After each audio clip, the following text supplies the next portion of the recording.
if we ceased enforcing our financial policy on the rest of the world, then our money would probably collapse very quickly. There's never been a government that wasn't owned by the rich. If there's no store of value, then it's not a money. They're selling you that we're going to do all this stuff and we're going to tax the rich, but it's never happened. DJ Badger coming at you live with Dad Influence. Okay. All right, everybody. Welcome to another episode of Dad Influence. We got Mr. Adcock here again. We're going to have a beautiful episode on what progressives and libertarians agree on. So we're going to start with the drug war is what we decided, right? So I'm going to go off the top and say, of course, I am actually 100%. I actually would like to go on a small, quick rant here about this. I'll let you go because I know you got a rant prepared.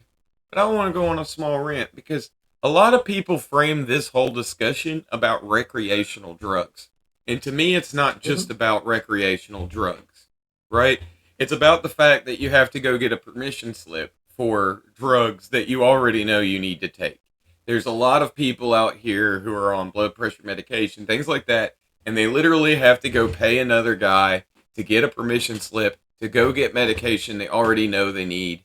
Like, this isn't just about recreational drugs. This inflates the cost of drugs for other people.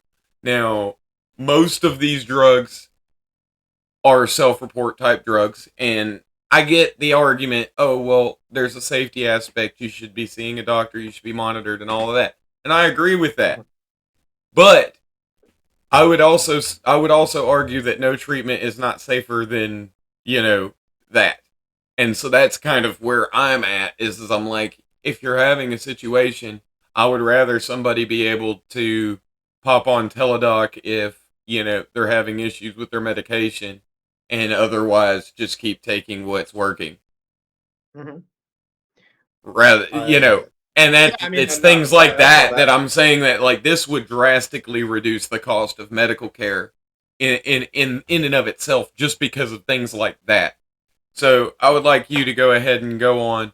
I would like you to answer the question that I have, which would be, how far exactly do you want to go on this legalization of all drugs? Because I know when I say defund the police, I mean defund the police. Yeah, I know. You guys are pretty so I want to know how far you want to go. Yeah, okay. So how literal are we? For me personally, I don't give that much of a shit about drugs. But I do think it's really hypocritical that alcohol is legal and cigarettes are legal and like coffee is legal. And I think alcohol is like a lot more destructive. I mean, it just is statistically a lot more destructive. I would 100% agree with that. Yeah, I don't drink. Like, what is it called? Schedule 1? Is that what they call it? Yep.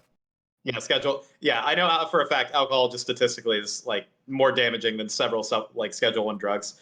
So the fact that it's there's legal actually really several research institutes that have actually labeled alcohol as the most destructive drug there is. Yeah, I've heard that as well. And just like I don't agree with if we're going to make things illegal, alcohol, cigarettes, and possibly also coffee should probably also be illegal. But my biggest concern is definitely, people who are in a lot of need of help. So if that means making all drugs legal, if that means making all drugs illegal, whatever. But it seems like for our country, making them all illegal doesn't really work. And we riot and bitch and complain. And then we get, what's it called? Like the moonshine bullshit. Prohibition. Right. That's it. Yeah, right. And that's kind of what I'm saying is to me, is if you look at it from that direction, even if you look at the illicit drug side, it's kind of the one thing that I kind of go at both sides with. It's like, okay, Republicans, let me ask you this. You guys believe in gun law. You're against gun restrictions. Why are you against gun restrictions? Well, because then that puts guns only in the hands of criminals, right? What do you think drug restrictions do? You just handed a multi-trillion-dollar enterprise to illegal enterprise. You are funding drug cartels. Like, literally, that is exactly what you're doing. So, You're the last funding time in crime. between like the podcast breaks, Tanya and I actually talked about this. How funny I think it would be if we legalized all drugs and the cartel's just like, fuck. Like the day we do that. Do you ever watch? You ever watch the TV show Boardwalk Empire? I haven't. That's about prohibition, right? It's a good movie where it's talking about that. It's historical fiction in that, like, they fictionalized a lot of the stuff, but it's based in history. But basically, it's based on the circumstances around Prohibition. A lot of people don't know this, but like, it was a big thing to try to buy the women vote, right? Because women were really pissed off that men weren't coming home after work and they were going to the bars, right? And so I actually heard this. Yes, I heard this. Yeah, so like it was, and then this created like a big thing for women, and then they gave women the right to vote. The mob was very heavily into the temperance movement because the mob wanted to be able to monopolize liquor when it became illegal. So the mob actually was moving to they were actually bribing politicians to illegalize alcohol. Yeah, that's. So you guys like go and look into this. It's real. So it's like, it was literally like from both sides. Like, that's why I say in politics, like, the idea that anything ever happens for one reason, dude, there's too many people that need to do stuff for anything to happen for one reason. You know what I mean? Like, it was they needed to buy the woman vote. It was the mob wanted it. It was that this wanted it. It was that these guys wanted it. A lot of facets for sure. And nothing ever happens for one reason. And in that vein, like, I feel like if, like, alcohol is only legal because of the demand. So it's like, if tomorrow everybody was like, we really want to do cocaine all the time, the government would have to be like, okay, well, let's. That's pretty much what happened with weed. Yeah. Like, John Mulaney has a joke that's so great. Have you heard that one? The stand-up bit John Mulaney had? I have not, no. No, it's basically like, how is weed like the one thing that, like, we literally just begged the government for, and they were finally like, okay. He's like with, you know, interracial marriage, we gotta battle it out in the court. Gay rights, we gotta battle it out in the courts. We're just like, come on. And then all of a sudden the government became like cool parents and was like, okay, here, take a little.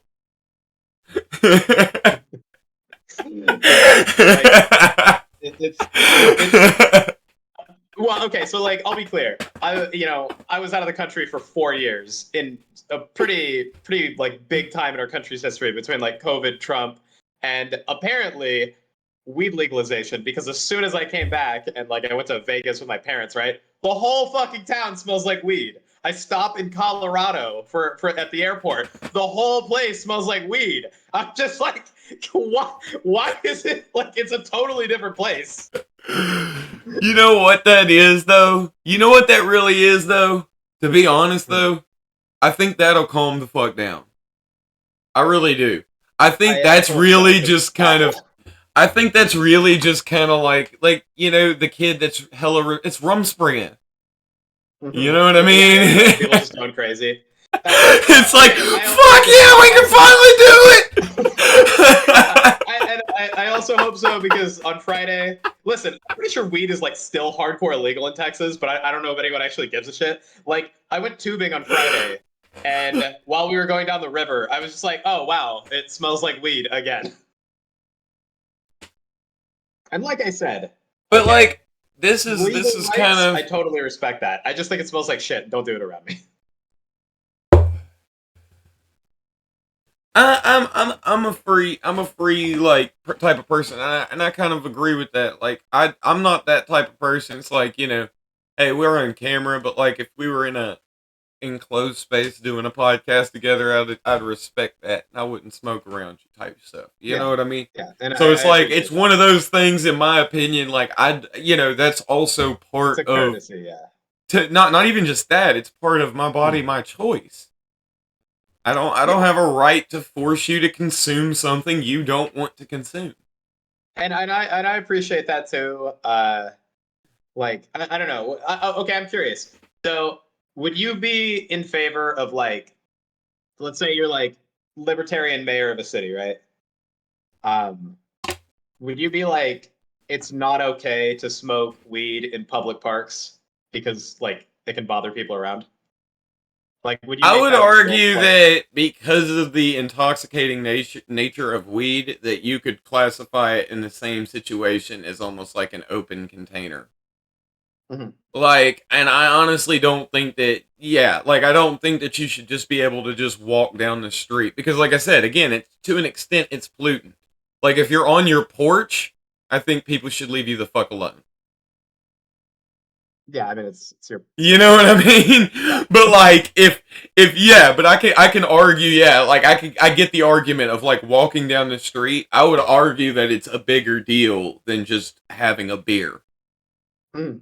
Well, no, I mean listen. One of the things I also picked up from Korea is that I think it's total fucking horseshit that you can't But drink again, I alcohol also outside think in that this America. would be a discernment situation as well. It's like you're saying like would I legalize it? No, not necessarily, but I would say that like it should be a social. This is something that I actually encourage with a lot of other smokers too. It's like, dude, if like you're gonna smoke and there's people around, step away from the fucking people. Yeah, You know what I mean? okay, well, Like, the reason I asked, like, would you make it illegal in parks, right, is because like that's pretty explicitly like quote government property. But like the sidewalk is kind of just like, I mean, what are you gonna do? Like, well, don't even believe in government property in the first place. So there's I that. know, but let's say like let's say you get elected tomorrow and like it is considered like government property.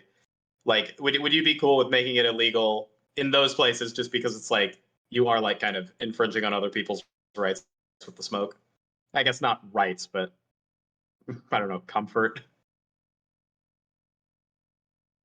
I don't know. Honestly, I'd have to think about it because I'd actually have that would be one of those situations where I would have to actually look into what the democracy would say. And the reason I would say in this situation specifically democracy should decide it would be because it is like you have to look at a when something is publicly owned, it doesn't all of a sudden become Mhm. everyone's. You know what I mean? It belongs to the people who bought it, and the people who bought it is the taxpayer.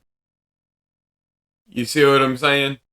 So Okay, sure. it's kind of like Yeah. here's kind of the idea. Like this is something that like Dave Smith kind of goes into, and I actually kind of agree with this point. It's kind of the argument of if I were to make a public if I were to make a public school, right? Yeah. Then you would some libertarians would argue, okay, that's a public school, so it's owned by everyone, right? So that means a homeless Mhm. person can go into the girls' locker room and shoot up heroin and pass out, right? Because it's owned by Okay. him, right? That's a You know what I that's a mean? And it's libertarian like, take if I've ever well, heard one. whereas to me, I say that's ridiculous. I would argue that if you have something that's publicly owned, then you have to use it in in a way that if it was privately owned, reasonable people would use it. If that makes Yeah. sense. So it's kind of like Uh-huh. if I were to if all of the any of these people you were to talk to that this money came from, I guarantee you. Wait, Shay.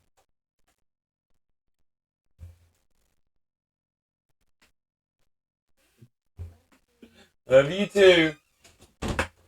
If you were to talk to any of these people that this money came from and ask Mhm. them if they were okay with that, you might have a total of 4 people who said yes out of hundreds. You know what I'm saying? And that's kind of the Okay, point. fair enough. The point of the matter is at the end of the day, like this is why I don't believe in public money in general. Is because those 4 people are getting screwed by those other people, right? But the other way around, you know what I mean? You're screwing, hundreds of people. Hundreds of people. And that's kind of my point. Yeah. It's like, this is why I don't like public money in general, right? But it's like, if you're going to, if you're in that situation, because it's like, you know, this is kind of the difference between, you know, principle, which is one thing, and reality, where you're operating from to get to principle, right? So principle is supposed to be the compass where you're going to, whereas reality is where you're at. And if where we're at is here, then you have to guide things in a reasonable way, in my opinion. Yeah, but I do think you have to use like the you know, your values like ultimately as like a framework. And like if you're not living up to them, I think it's important to do so. Otherwise, I think like your values might be untenable. You know what I mean? What do you mean?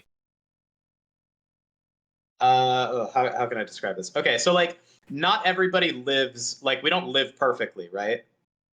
Right. Obviously, like everybody makes mistakes, but you do need like to have a framework to go off of, and you're not necessarily like a hypocrite by like violating those things. So like if I say cheating on my wife is bad, but then like I cheat on my wife, I'm not necessarily like a hypocrite. I just did a bad thing. You know what I mean? No. You're definitely a hypocrite. But that doesn't. This is where the fallacy of hypocrisy that a lot of people misunderstand what it really means. It's like, yeah, you are a hypocrite, but that doesn't mean you were wrong in that saying.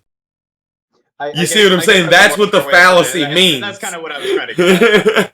It doesn't mean that you were wrong in saying that cheating is wrong. You were right in saying that, but you are a hypocrite to cheat on your wife. And that's kind of my point is like the fact that like the fallacy of hypocrisy is almost used like a saying to say, no, it's not a hypocrite. No, it is a hypocrite. You know what I mean?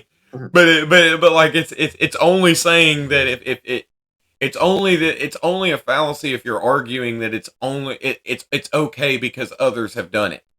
So maybe it's basically it would be a fallacy if I said no, cheating on your wife is okay, and I can prove it. You've cheated on your wife. That would be a fallacy of hypocrisy. Well, okay, so here's does that make sense? And well, okay, so maybe I'm just like getting it wrong, but I believe like I don't know if it, and I probably should just look this up, but here's like kind of like the thing that I'll posit, right? Is that like it's not necessarily like hypocrisy because you're not doing like, okay, let me put it this way. So like, let's say like Ben Shapiro criticizes like Biden for something, right? But Trump did literally the same exact thing. Well, like, let's say for the purpose of the hypothetical, it's literally the exact same thing in the exact same situation. Right. There's no context that's different. And he thinks that like the Trump thing is okay. I would say like that's an example of hypocrisy versus like somebody just like being like an imperfect human and like flawed. I see what like, you're not kind of saying. necessarily living up to their values. I see what you're saying. I have a giant jar of Dr. Ganja. The finest in herbs. That's a giant cigar on top. Father's Day's around the corner. I was thinking, I'm going to roll up a giant cigar. And it is going to be amazing. Dog. Yeah. You know how much I paid for that? How much did you pay for that? Like $100. Okay, that kills me as somebody who does not smoke, but I respect your decision to use your money however you want. You're like, that kills me as someone that doesn't smoke. 4 times. I don't know. That is 4 ounces right there, right? If I were to go to the local marijuana dealer, that would be $650. Jesus Christ. Okay. I also I also don't know how much an ounce is because I spent my adult life 28 grams, system. Dog. Okay, 28 grams. I know what that means now. You're like metric. Oh, I got you. I got you. I sold weed. I go from metric to standard all day long. Oh yeah, my knowledge of standard is definitely gallon, cups, and teaspoons, and that's where I end that. I guess a mile also. I don't.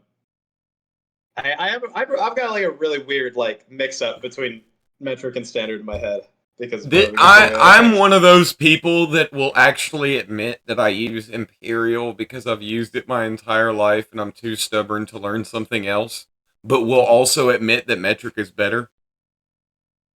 Well, okay, so metric is definitely better for some things. Listen, height. I don't know why the fuck you would pick centimeters for height. Who the fuck cares if you are 1 centimeter taller? People care if you're an inch taller, okay? I don't care that I'm 181 centimeters, okay? Nope, that doesn't mean anything to anyone. Wouldn't it be a meter and 81 centimeters? Uh, I don't. Yeah, because I don't know. centa means That's not one that I 100. use. Yeah. Centa means 100, so that means there's Yeah. 100 Yeah. So centimeters to a yeah, meter. I would be one. Yes. See, that's why metric's better. It is easy. That's why metric's better. Because it's that fucking easy to figure out how many go into another.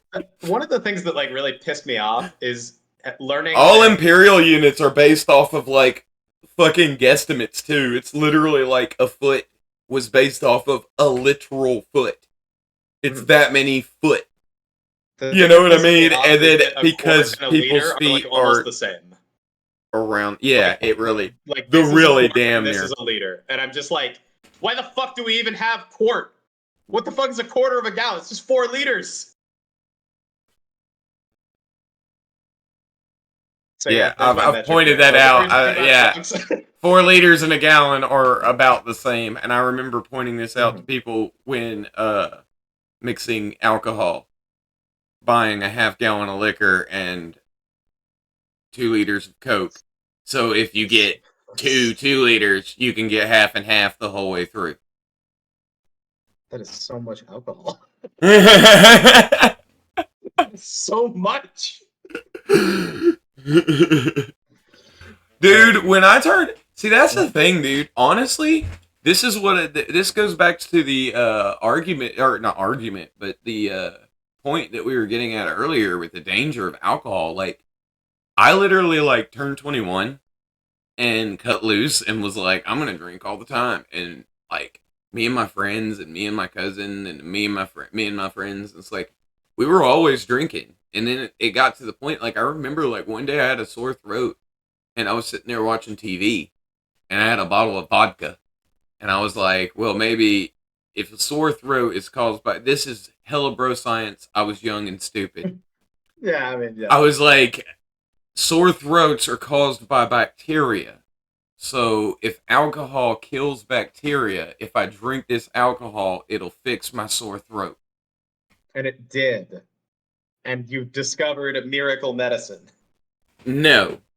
I was drinking this alcohol, watching TV, and I wasn't really paying attention. And then I looked down, and this thing was almost gone. And I was barely feeling the alcohol. And I was like, so I just drank this whole bottle. And like, I don't really. Yeah, it's like a bottle of vodka, yeah. The regular bottle, you know what I mean? Not like a a little bottle, like the regular degular. Not the big, not the regular degular. Like a Grey Goose, I think they call that a fifth. I'm not 100% sure. Okay. There's a lot of alcoholics screaming at the podcast right now. Right. Anyway, I drank that whole damn thing, and I was just like, so this isn't doing shit to me. I'm gonna literally end up addicted to this shit. And I was like, I'm just gonna stop drinking. And then I did. And I have drank since then. But like literally, I might drink once, twice a year.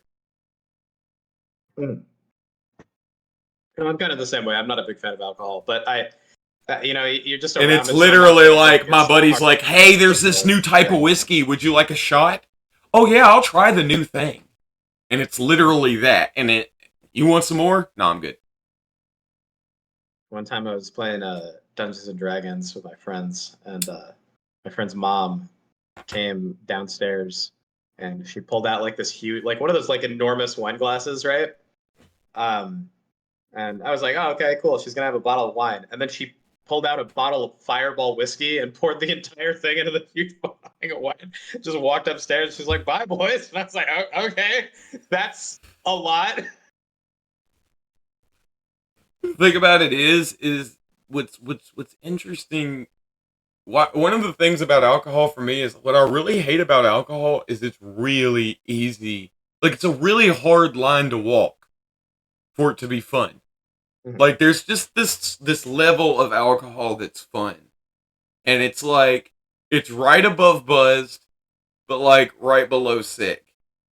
And if you drink too much, you get sick, and if you don't drink enough, you're not really having that level of fun. And it's like Yeah. to walk that fine line the whole night is so fucking hard that it's just not worth trying to do. What my plan was whenever I would so my friends in Korea were real they were drink people, you know. They would go out every weekend and get drunk, right? So I developed a strategy where I would just drink 3 to 4 tequila shots at the start of the night and then drink water the rest of the night. I do gotta say though, for whatever reason, I do fucks with sake.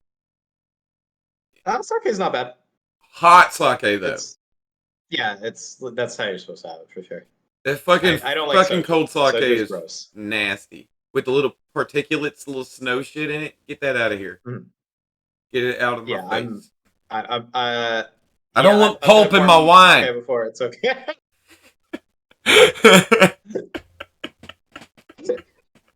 Okay. Excellent point, Daniel. Okay, so back to the. There's Japanese people writing shit down right now. Yeah. What the fuck did you just say about my national drink?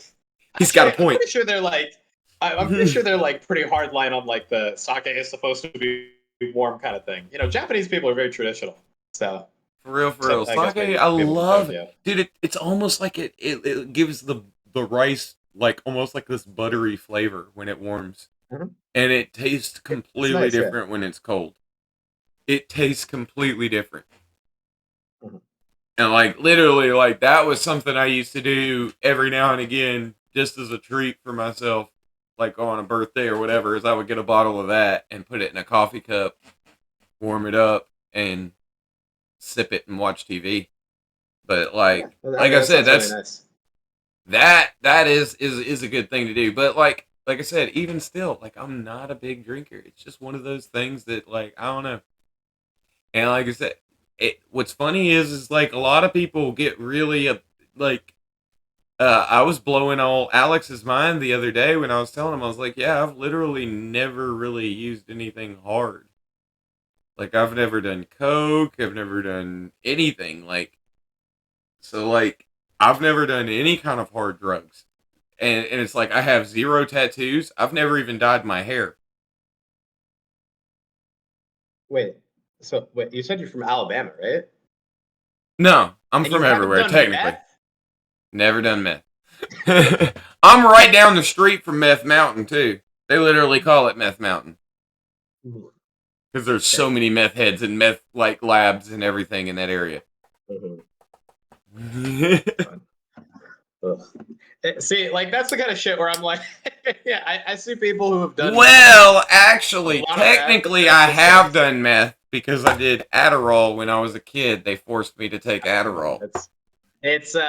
Which is pharmaceutical grade meth. I know. It's a little different though. So I had my experience, and to be honest, that's honestly part of the reason why I have 0 interest in stimulants. Like coffee does similar things to me that Adderall does, but like on a very weaker scale. Caffeine does on a very weaker scale. Yeah, I think it has something to do with the ADHD, with how stimulants interact with my body. You know, and, yeah, I can't stand it. They make me antisocial. They make me not like people. It makes me want, like, it almost slave drives me. It makes me have to hyper focus on doing something the whole time. I can't go butterfly or squirrel. Like, I can't literally jump off of a task. I have to stay slave driven to this thing. And it really just, I don't know. I'm not in control anymore. Like I've heard that I have heard that apparently in people with ADHD, like stimulants affect them pretty differently. And I've heard people say that that they've could just had be that something same for a effect and lifetime they ago. love it. And I'm like, oh, okay. You enjoy you, dude. Yeah, I mean, whatever works for them, right? But like, and that's kind of my thing. Is like, I don't. That's kind of where I go with the whole like, all drugs should be legal. It's like, have you ever talked to a meth head? Like for real, like actually sat down and talked to him? Because I've talked to a lot. Again, I'm in Alabama. So I've talked to people who have recovered from meth addiction, Okay. and I know, and not many. Like, I'm not gonna claim to be like an expert here. Oh yeah, But I'm not I've claiming also, to be an expert either. It's like, just all people that I've known that have gotten into that shit. yeah, And I can tell I'm not you, particularly like close with these people either. I've just had conversations with them. 100% of them would rather do Adderall. But yeah, Okay, so that's kind of my point is the legalization of all drugs would eliminate meth. and probably to a heroin. degree, I feel like people would Because probably, most of those heroin addicts would way rather just go to the pharmacy and buy a Percocet. or like pure opium, right? I don't actually know what the difference is between heroin and like pure opium. Is it like cooking it?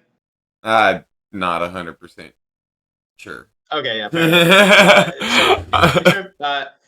In terms of like, I think it depends on like how things are legalized. Like, if the government produces it, like, yeah, maybe like in terms of like meth type stimulants, or or methadone based stimulants. I don't remember the word.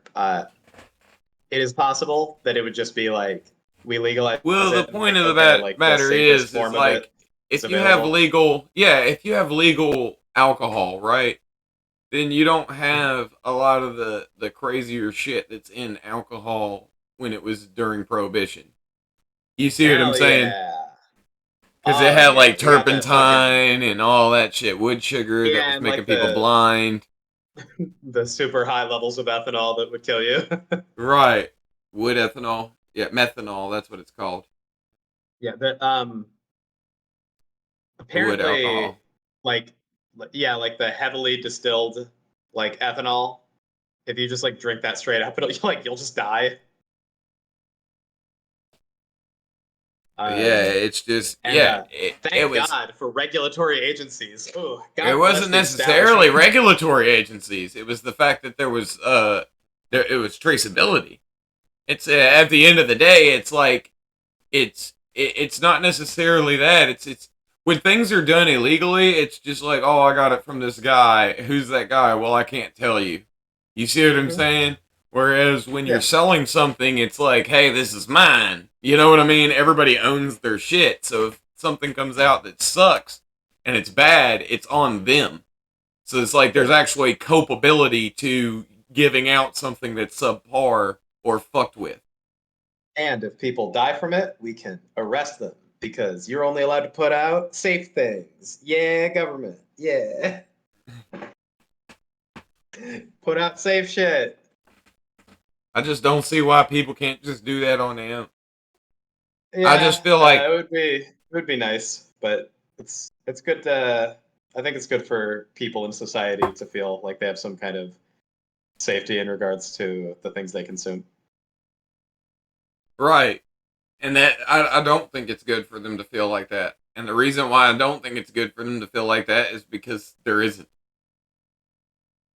I mean, there's no guarantee, but like, And that's kind I of don't my know what. point. It's like Well, yeah, no, there's no guarantee, but like, when's the last time you bought a car and it just exploded and was turned on? It's like it's it just doesn't literally a happen.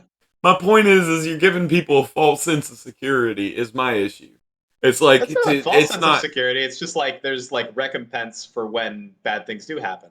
Like if you open a can of Coke and there's a rat inside it, it's like, oh shit, I'm gonna fucking, what happened here? I have like recourse instead of just like, well, but that's kind of fuck, my point I is can you sell things always with bad have review and recourse people will with still buy Coke. Coke. Like, people are not going to see that and go, this is okay. You know what I mean? Yeah, I So know, Coke but is going to do I something don't about it. know. I think it'll really depend.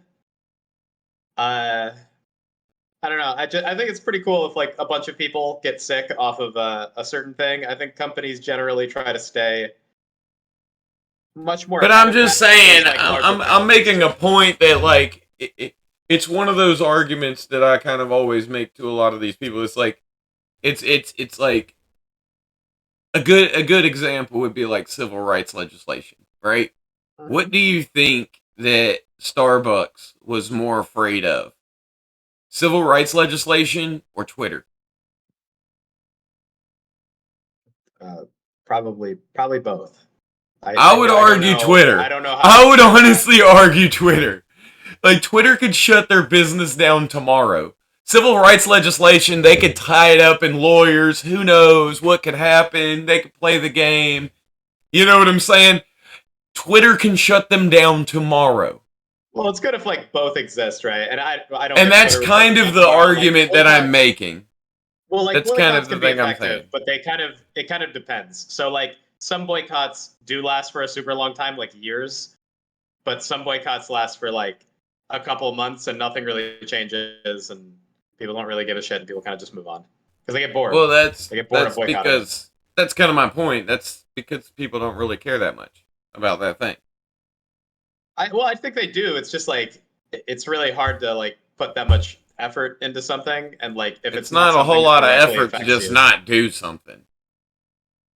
it depends, right? It depends on like what it is.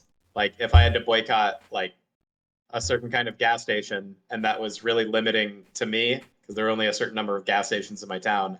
It's like ultimately, I might just choose convenience over that. Same thing with like Walmart. Like there have been plenty of Walmart Right, and boycotts, that's but it's kind just of my like Walmart's argument plenty that convenient. means you really don't care that much. Well, it means That's that kind of the point. it means If you that would like there are literally other go, limiting factors in my there's life.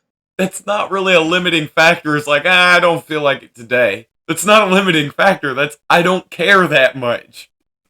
That's really the truth. It's just one of these things that's weird. It's like, why can't people just admit sometimes? It's like there's some things you just don't care that much about, and that's cool. It's Well, like, well, Daniel, I don't think it's that like they don't care that much about it. It's just it's like you said, it's like our values versus like reality. Like when the practicality comes in, like sometimes you can't live up to your values because of like how things right, practically work and in the real world. sometimes that's the case. Like when things are monopolized. Like me and you cannot be on this right now without slave labor involved. You know what I mean? Like in these microchips, in this, computer, in one of these fucking TVs, somewhere involved, down this chain, your fucking headset something, right? Yeah, probably Somebody something somebody was a slave, for sure. right? And a lot of that is because a lot of that shit is monopolized and we really don't have choice. In those situations, that's a little bit different. And I'll actually give you that. Well, I will actually okay. give you that. So that's kind of my argument. But it's like when it's like Chick-fil-A situation, right? It's like, okay, like if you have an issue, like that people will be like, well, then nothing really changed. No, they did change. Like they did change. I do know. You see what I'm saying? Like they did backtrack from that shit. And nobody noticed and nobody did anything different. No, and they kept boycotting them. And this is kind of part of the reason that I'm kind of in my favor, right? Huh? Because I think that's an example of both. Well, isn't that kind of like an argument in my favor? I feel like because I feel like in that instance, right? There's something that people don't like, and people don't notice when it changes, but they still don't go to that place because they have that original negative association. Right, but at the same time, my point is really, yeah, there's still a handful of people that never go, and that's the thing. Sometimes, and that's part of business. That's kind of the thing. When you piss off some people, you might lose some people for good, and it might be some people who are like, "Hey, it's not just about that. You lost me for good," and that's cool too. That's part of how business works. You know what I'm saying? It's like, look, if you don't do things right, you're gonna lose some people for good. You're telling me there's no business that you completely, just because of the way they treated you one time, you will never fucking go back there. Usually there's smaller businesses because But you get my I'm from point. like podunk nowhere, and like the person who like owns the business pisses me off. But like, yeah. Oh, actually, speak easy in Gwangju. Fuck you, Daryl. I'm glad your bar shut down. That's a personal one. I do not like the guy who owned that bar. A shout out. It was like A intentionally shout out. bar. Okay. Daryl, right into the podcast. That's my with your first shout out. response. It's to a guy I don't like. Right into the podcast with your response. Bro, how the fuck are you just That not influence clean those podcast at bathrooms gmail.com. How are you just never gonna fucking clean the bathrooms to that bar? Fuck that bar. Holy shit. It's a dive bar, man. It's supposed to be dirty. Why does it have to be disgusting? Why? No, it's not supposed to be dirty. It's supposed to be fucking janky. And like, listen, I was cool That's with like two the different graffiti on the things. walls and whatever. Yeah, that's what I'm saying. That's a dive All bar. that's cool. It's supposed to be janky. It's supposed to be like put together, shanty, shabby. It's not. It's supposed to be abusable. Mm-hmm. Like if you kick the wall because you're angry, nobody's gonna care. Like that's a dive bar. You know what I mean? Yeah. Like, but you get what my point. Like there's this place down the road called the Thirsty Turtle. Shout out, awesome place. Used to fuck with that place. But like that place was really dope. You know what I mean? And it was a dive bar, and you just go in there. There's music playing really loud. You could smoke in there. Not anymore. Lols. But that was kind of another thing that I thought was kind of ridiculous too. It's kind of like I don't even smoke anymore. I vape, but like it's one of those ridiculous situations. In my opinion, it's like, in my opinion, there were bars where you could not smoke, and there were bars where you could smoke. So it's like, why do you have to have all the bars be the same? You know what I mean? Yeah, it's kind of like, so you can have a fucking Muslim church example. and you can have a fucking Christian church. They don't all have to be the same. You can service both sides of this equation. Here's one thing, and I will give you credit for this, right? Like, I'll give you credit on the libertarian side. Like, one of the things that I don't think needed government intervention was the cigarette thing, because eventually people all just kind of agreed cigarettes are gross. We don't want them around us. And then businesses just did that on their own. Texas has 0 laws against smoking, like, anywhere except government facilities.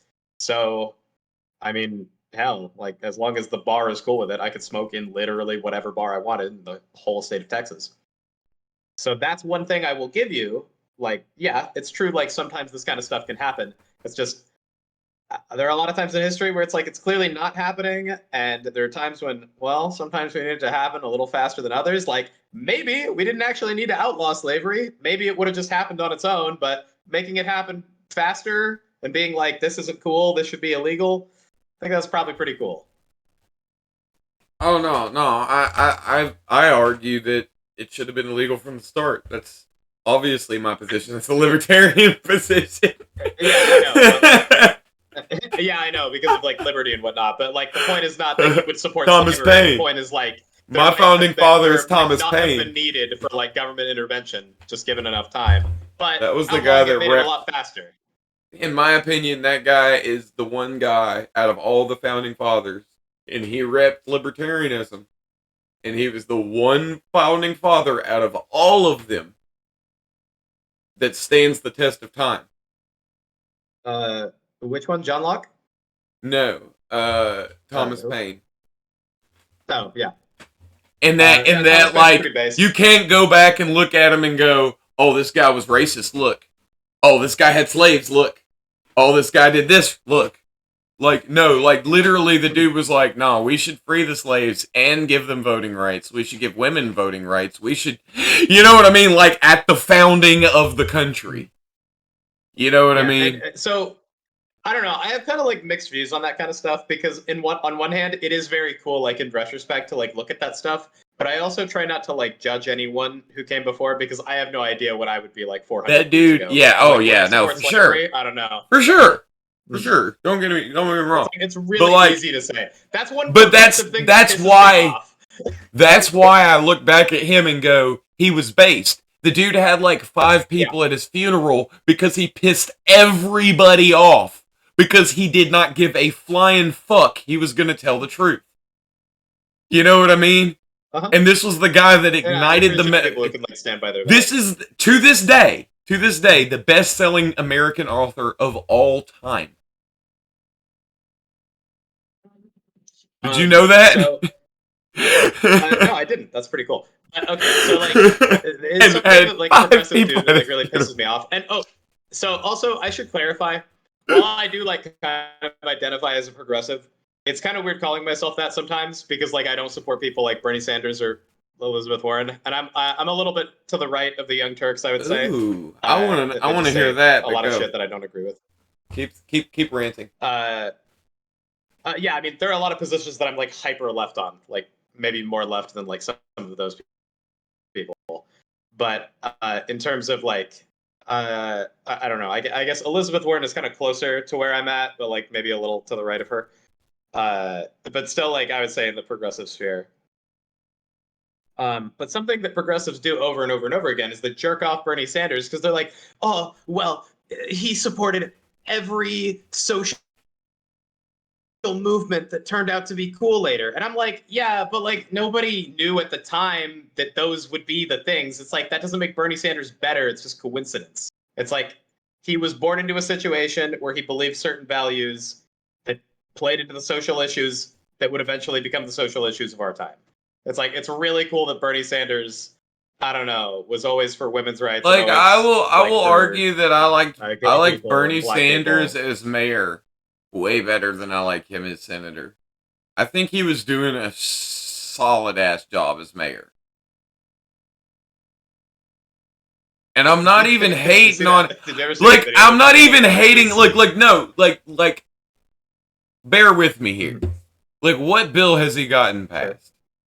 You know what I mean? But like when he was mayor of Vermont, or that Burlington, Vermont, the people fucking loved him. He went out there, he talked directly to the people. He was giving them exactly what the people wanted in the town. Like he was able to actually directly help these people. Like in my opinion, he was doing more good as a mayor than he ever did as a senator. Maybe it's difficult to like judge senators and that's sometimes that's like sometimes that's the case, and like that's something that like I think a lot of people right? I think a lot of people misunderstand that to some degree. Some people are better at the local level than they are at a bigger level because they're more of a people person. It's true also. You see what I'm saying? Like to be honest, like a lot of those people that are going to be at the higher levels are going to be a little bit more autistic and weird because those are the kind of people who are better at managing a shitload of people. The people that are good at managing, a handful of people are, the more charismatic types. And that's kind of why it's like, in my opinion, it's better to have the smaller societies and the smaller makeups because of that. Because you're going to have those better leaders that are more in tune with what the people want and more able to give them what they want. It would be nice. I mean, like if the United States was like way smaller, well, let's say like I don't know, we had like 150 states, and we were like we're like there was like Union. 50, I don't know, 50 different separate individual places where like people could do different things, and then there was like this part of the Constitution. Yeah, that's kind of more of what I'm talking about. That said like was actually everybody, country, but it's just not. That was the plan, and that's kind of the thing. This is where like all these people who are screaming national divorce. I'm like, no, like you don't even need national divorce. You just need the 10th fucking amendment. You know what I mean? But the fucking federal government out and let California do healthcare and let fucking Texas do what they want to do and then what works is going to spread like it did in Colorado. What worked spread. Point blank into story. That's what happened. You know what I mean? And it's the same thing with what you're talking about with banning smoking in certain bars. What worked spread. You know what I'm saying? Like it's just one of those things. It's like that was the whole plan of this country, was to have separate little things. So if people really didn't like what was going on, they could get in their little wagons and take the fuck off. Yeah, and I like that about our country. I think it causes some problems for us. I think it's Yeah. very good in some ways. Yeah, I think and the know you wouldn't patchwork agree of with me, but I laws think there's is not very a little problem, corruption in our it's the government. point. You know what I mean? Yeah. The patchwork is not the Yeah, so problem, like it's the point. it's just I kind of wish so like as somebody who's like kind of more federalist, there are things that I would like every American to have, right? Where I'm like, I would like education to be federalized because I want everyone in America to be smart. But when it comes to like individual laws, like state by state, I think it's okay if there's like quite a wide array of state laws versus like a lot of federal laws. Like I To do an prefer extent. that, right? I do prefer local governments. It's just I want certain things to like apply to everybody. Like, how cool would it be if everyone in America was smart? I would love that. Everyone in Korea is smart. Every goddamn person I talk to. Not all of them. Some of them are really religious. But, like, most of them are really smart. At least smarter than the average American. Like, you can ask them, like, basic questions about science or math, and they'll be able to tell you. Okay. Well, hey, you know what's something you and I probably agree on? That. The death penalty.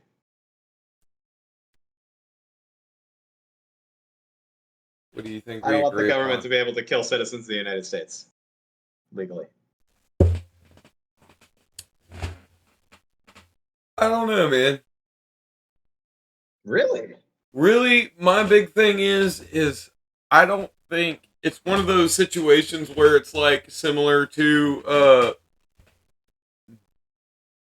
it's not that I necessarily disagree with the death penalty as a penalty for crime. Mm-hmm. It's that I disagree that the government is a good person to decide who lives or dies. That is almost exactly my position. Yeah. If that makes sense.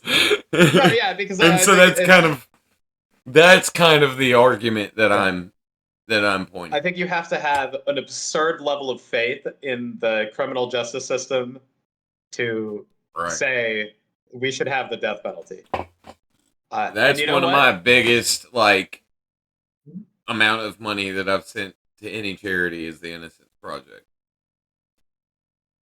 Yeah, I'm a and firm that's what we're doing believer in for that sure. kind of shit.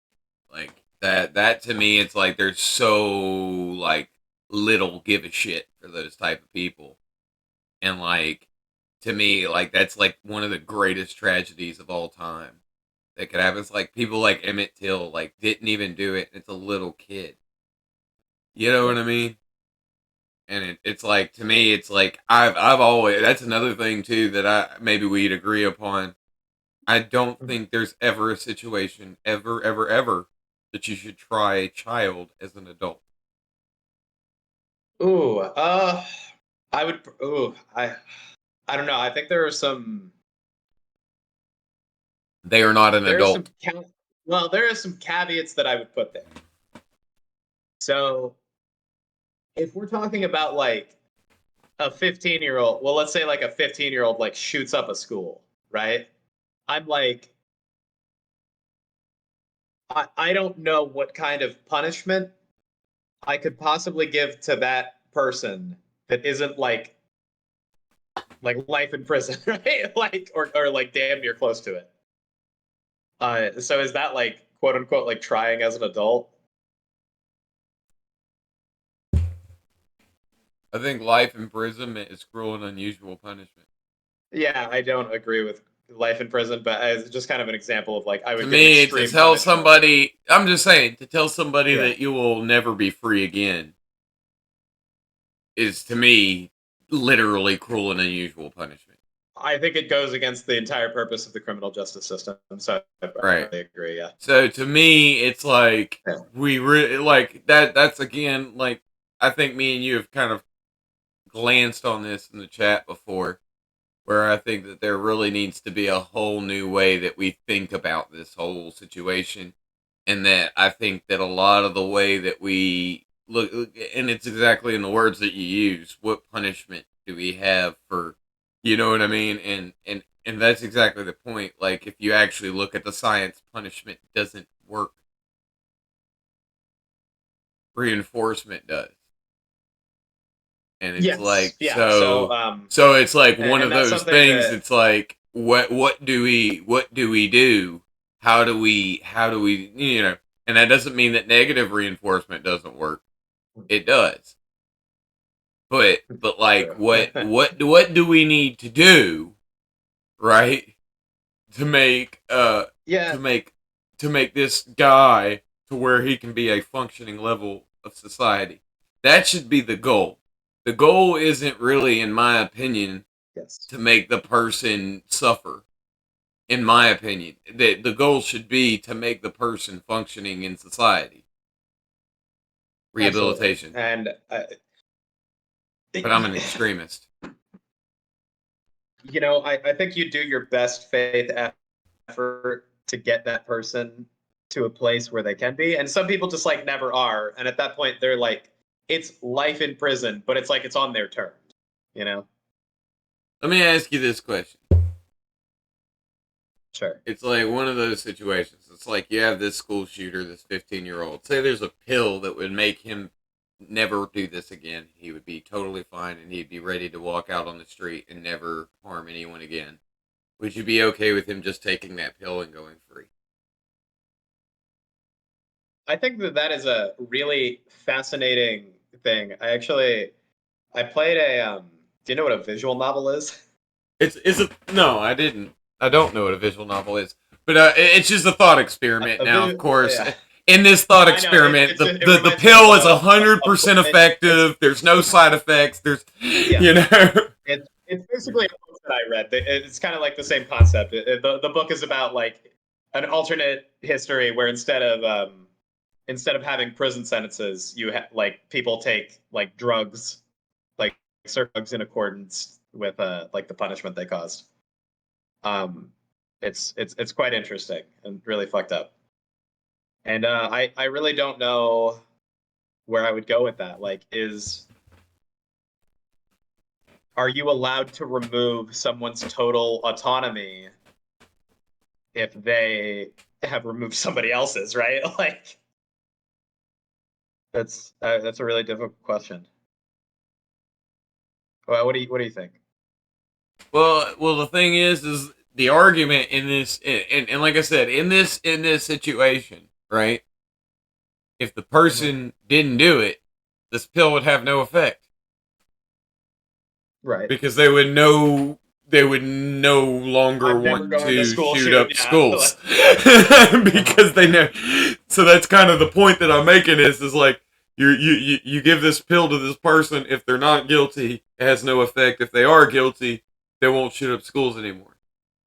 Mhm. You see what I'm saying? So here's Okay, the yeah, I reason get for more what this. you're talking about now. The thought experiment is really the question is if we could make this person to where they would never do this again, would that be enough for you? Or do Okay, I you understand really it a little more need now. that Yeah. person to suffer? No, yeah, I mean, I would agree with you that they should just like take the pill and be free because it's like that's And the whole that's kind idea. of Is that's like, kind of the argument that I'm kind of making is like this is something that like it's a lot of people kind of struggle with this argument, and some people even argue that no, the guy has to suffer, and some say like for the victims' families, like they can't see that guy out on the street the next day and things like that, and I'm like, Mhm. well, I mean, I don't know, man. I don't think it's a perfect solution to say that every time someone dies, it's better if another person dies. I think that a lot of the reason that, again, I support self defense is just in that reason. It's to stop the action. You know what I mean? If someone has killed one person, you do not know that they do not intend to kill more. You know what I Yeah. mean? So it's like if you witness something like that happen and you shoot a guy, or you see a guy about to kill a guy and you shoot a guy, like in my opinion, that's like, you know what I mean? That's stopping an action, and that's a little bit different. Have you ever seen Black Mirror? Black Mirror, I love that show. Yeah. Yeah, there's like that episode where like that woman is meant to like relive like the same day over and over again and like erase her memory because she's like a murderer. I thought that episode was so stupid. I hated that because I was like, if you erase somebody's memory, you basically like made them a new person. What the fuck is the point of like torturing them? Yeah, that's weird. Yeah, it's yeah, and in like the same vein, like if somebody like murdered somebody else, and I'm like, well, I can like erase all your memories and make you a different person. Yeah, I mean, they're not a murderer anymore. They're not, and they're none of the conditions that led them to be a murderer exist anymore. They're just gone. Right.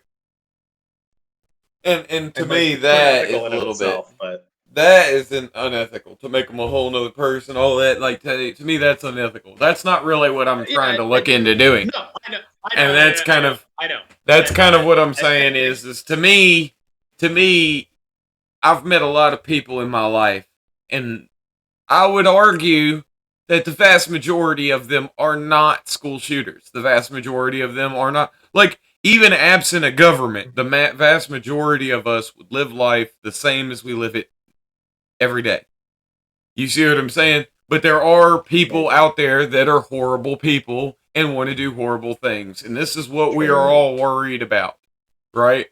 And so this is kind of the thing that like in my opinion, like, how do you address that? You know, and in my opinion, what we've been doing for centuries doesn't seem to 100% be working. Mhm. You know what I mean? Yeah, And no, I do. Yeah, I agree. and it's kind of one of those things that, like, if like I said, if you tie in the research that you look at from child development and the response from, you know, authoritative parenting, and then you look at the response from the way our prison system turns out people and the recidivism rates, you can see that there is a pretty high freaking correlation in the data to suggest that you're having a very similar situation. And man, like, that's not what we're trying to do. Like, in my opinion, dude, if we're making right. Hang on, no, you know, no, because you're confusing authoritative and authoritarian again. you know was what right I'm about trying to this. say. I know, but I think it's interesting. So I think it's important to mention. So like, You get my point. My point I is do people get your who point, but we're hit also their on a kid podcast and where it's things like like that that. might be confusing. Okay, well, let this man correct me, but you get my point. My Okay. point being is like, you know, you see a correlation with these very aggressive parents with their children, and then you see how their children end up behaving. Authoritarian parents. Okay, when you see these authoritarian parents and the results in their children, and you see the results in the prison system, right? Like, you see that there's a very high correlation in, like, what you're getting out of it. And, like, in my opinion, like, the recidivism is very reflective of oppositional defiance. You know what I'm saying? And like I said, it's very reflective of a culture that creates don't get caught rather than don't do it. Well, it's not only that, but it's like because of the way that our prison system affects people, where it's like you're kind of like fucked after you get out of prison. Like That is a good point, you too. don't you can't like really get a job. You definitely can't get a good job unless you're like going through like a government program that's specifically looking to like help felons find jobs.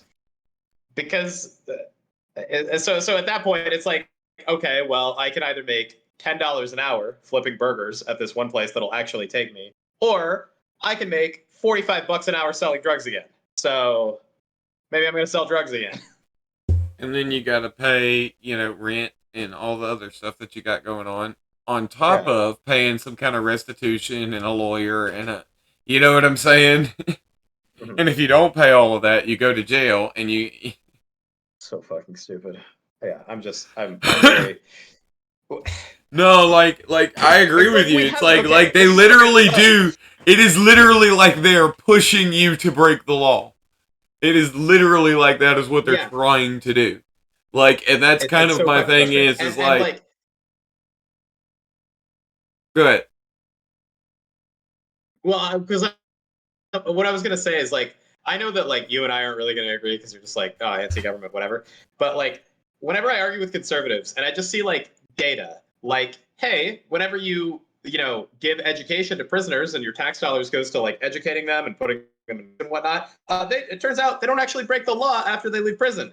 Oh, holy shit, let's do that. And then like conservatives just like hear this, they're just like, nah, fuck them.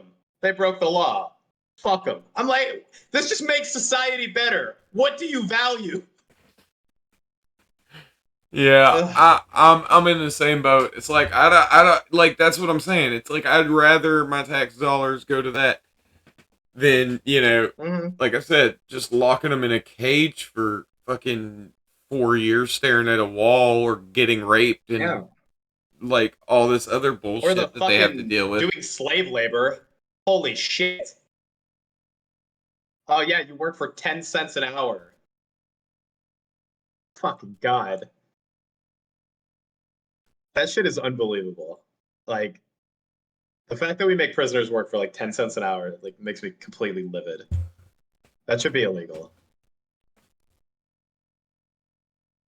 Weren't they doing that shit? Wasn't that was a big thing that like Kamala Harris got in trouble for?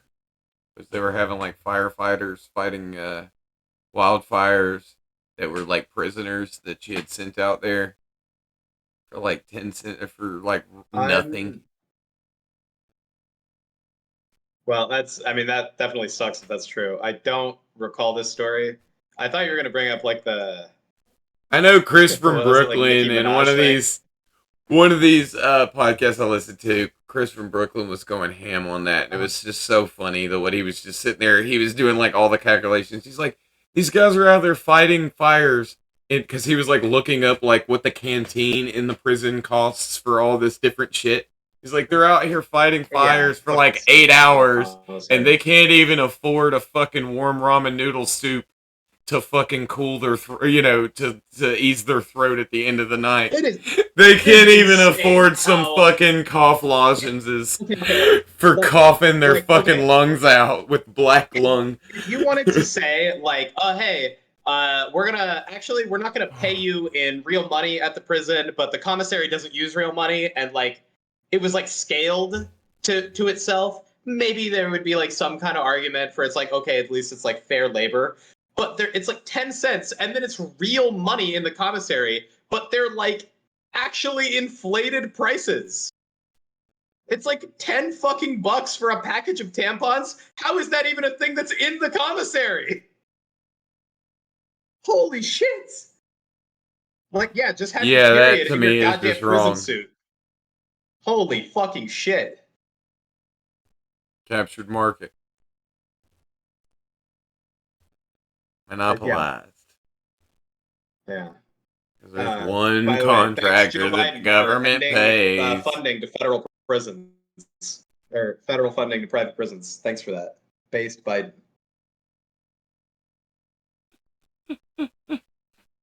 And this is also why, okay, this would be another benefit to having like more federalized shit. There are just a ton of states who are like, nah, fuck it. Fund the private prisons. Jesus Christ.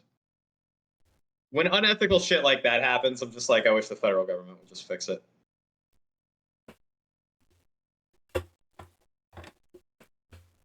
Well, that's kind of the thing is it's like I get that wish, but it's one of those things that I just believe that like everything that the government touches, they don't fix, and it's just really a lot of that stuff. It's like the state-run mental institutions were pretty bad, but like then the federal government took them over, and it got way worse.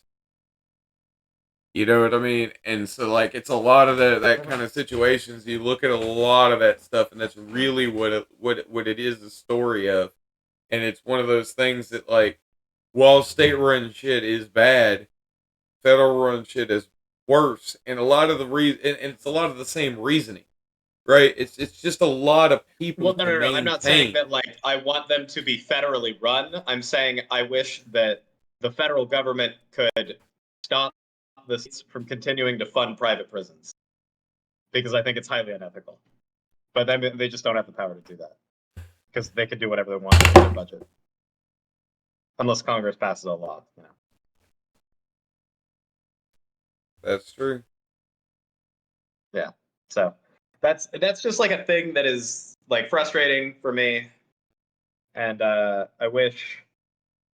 I don't know. I just want to live in a country where people aren't horribly punished for the rest of their lives for making one mistake. And I don't think that's too much to ask for. And nobody fucking gives a shit about prisoners anyway. Like, no one can run on this platform. It's fucking bullshit. It really is. And this is the thing that I've said is you know that the statistics for rape for men and women are actually identical. I actually did not know that. And like 80% of male rape is prison rape. And it's like women will always kind of, whenever you kind of point at this, you know, women will be like, well, a lot of women's rape is underreported. And it's like, do you really think that prison rape is not underreported? True, also.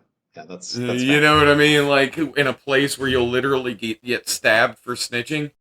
You know, so like, yeah, I mean, I'm not like it feels like I don't have the statistics in front of me, but I'm definitely not going to push back against male rape in prisons as bad. Like that's just not and then you look at the situation, and it's like these are people that are watched 24 hours of every day, like they're supposed to be guarded. Mm-hmm. So like these are people under surveillance. This should be the hardest situation to rape anybody, and it's so apparently the easiest. So it's like, yeah, well, if you want a perfect example of a rape culture, you know, a culture where rape is condoned, encouraged, or okayed, or whatever, that is prison. It is the only rape joke that is okay to make. Yeah. Well, I don't know. I've heard some. Well, you get my point, though. Like it's but but in my opinion, I think I don't really give a shit. Make the joke. It's a joke, right? Mm-hmm. But that's just my line. Liberty, but I'm liberty, yes. But in my opinion, like I'm saying, socially and in a social connotation, it is the least likely rape joke to get you in trouble. Is if you're joking about a man getting raped in prison. Yeah. And that's kind of my point is like, if you want to really, and this is something that in my opinion is kind of ridiculous if you think about it, because it's like, tell me what crime someone can commit that rape should be part of their punishment. Probably if I'm to be in like I'm a Middle Ages king and I'm like super fucking vindictive. Probably literally only like you're a serial rapist. Right, but, like that would be like that would be the only and then that's even still like that's still at a punishment level of thinking. But like I'm just saying, like that's kind of my point is it's like if you were thinking in a super vindictive way, yeah. But that's kind of my point is like, you know, to me like rape is just horrific. So like the fact that like, you know, I don't know. To me, it's just like the fact that this is something that, like you said, it's something that so little people care about that it's just so unlikely to get addressed. Yeah, and prisoners should be able to vote, so that way politicians have to care about it more. I right think now, there's that like if zero incentive for any politicians. I think that if you're counted in the census, you should be allowed to vote. And if they're not going to allow you to vote, they should not count you in the children census. are too, right? Then allow them to vote. I would not let Look, children vote. Look. Here, listen to me. Why do we do the census? To apportion representation, right? Yeah. What was the issue with the 3/5 compromise? Well, okay, well, the census is more just about like knowing the number of people. Like that's why. Right. But I'm just saying, go back to that. But like, what was the situation with the 3/5 compromise? See, a lot of people think that it would have been better if we counted slaves as whole people, and that is not the truth. Because what was going on was the South wanted to count them as whole people. The North was like, no, you're saying they're property, so you can't count them as people. If they were to count them as people, they would have had more representation. Abraham Lincoln probably wouldn't have been elected for another several years. Yeah. Oh, yeah. You see what I'm saying? Because they would have had more representation in Congress and the Electoral College. You see what I'm saying? For people that did not have the right to vote. Yeah. So they're literally using them as cattle. You see what I'm saying? This is the reason why I say that illegals should not be counted if they cannot vote. Because you're using them as cattle to carry your representation further. The same way that they were doing with slaves. The same way you're doing with the children. And the same way they do with prisons. Look up prison gerrymandering. They will literally put prisons in spots to make them whole districts.